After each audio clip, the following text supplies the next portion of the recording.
Hi everyone. As GEG Mumbai Turns 1 this 15th of August, we hope that there are many more opportunities for us to collaborate with you and to learn together as an educator community.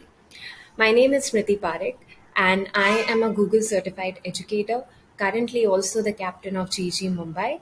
I work as the head of literacy program and the head of department for social science at Acres Foundation Mumbai.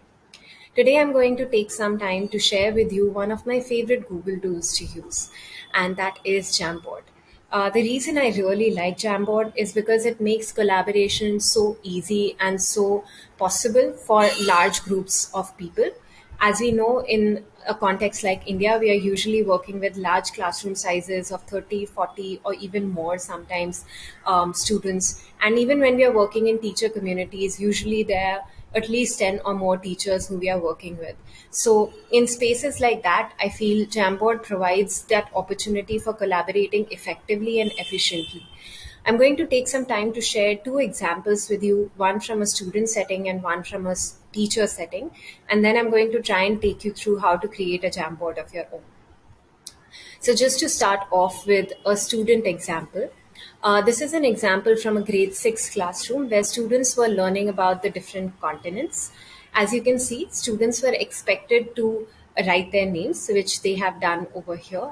The students were then supposed to find 8 really interesting and important facts about the continent which was assigned to them from a resource which was provided to them. So, just to give a little bit of a clearer picture, they were supposed to read a Google document where there were a lot of important, interesting information about the continent, and the students had to identify 8 facts from there and paste it on this particular Jamboard.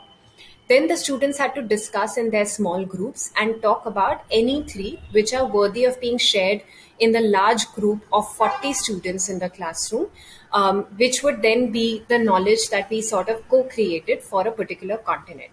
Here you can see students' names, you can see all 8 facts listed down, and you can see the students have come up with the final 3 facts which they would like to share with the classroom as well. And as another sort of extension of this activity, the group has also mentioned which student is going to be reading out and sharing in the large group. In another example, this one is with teachers, where we are talking about what are some practices that we have taken away from a professional development session. What do we want to take away as a key idea? What do we want to give to this particular group? So we were following the give one, get one protocol. The teachers started by giving their key idea on this particular Jamboard, and then each of the teachers took some time to paste their get post-its on responses put up by other people. So teachers first took time to write down their responses, then they got a few minutes to just read through everyone's responses and paste the get post-it wherever they felt they would want to take this practice into their own classroom and their own instruction. So again, as you can see, everyone has participated, everyone has taken some time to put ideas and to get ideas from their peers.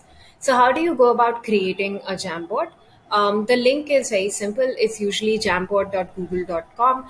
You can also search for Jamboard in Google, and the first link that usually comes would be the same. At the bottom, you will see a plus sign where you can just create a new Jamboard for your group of people. Once it loads, it's almost exactly the same as any Google interface, which is your slides, documents, so on and so forth. You will see a share option on top, and you can share it with your teammates as editors, as viewers, as commenters. You can also draw things over here using the pen format. So I'm just writing a hi over here. So if you want to create mind maps with your students on a large whiteboard and you want to, sort of get information from students and draw it with them, it's a great tool for that also. The way we usually do post-its is we go to the sticky note option and we just write what we want to write over here, and then we can just click on save and it will allow us to add a sticky note over here. You can add images, you can add text boxes, you can also add shapes if you would like. and you can erase things as well if you're feeling that that's not what you want. You can set a background, you can clear frame, and as you can see with certain activities, you have the same prompts for different groups of students. So you can just click over here, and you can click on the three dots and duplicate the same page. So it's really easy for you to create a lot of similar pages for lots of groups. You can do it for 16 groups, 20 groups, and all of them would have then the same information on their Jamboard, and they would have the same prompt to essentially collaborate.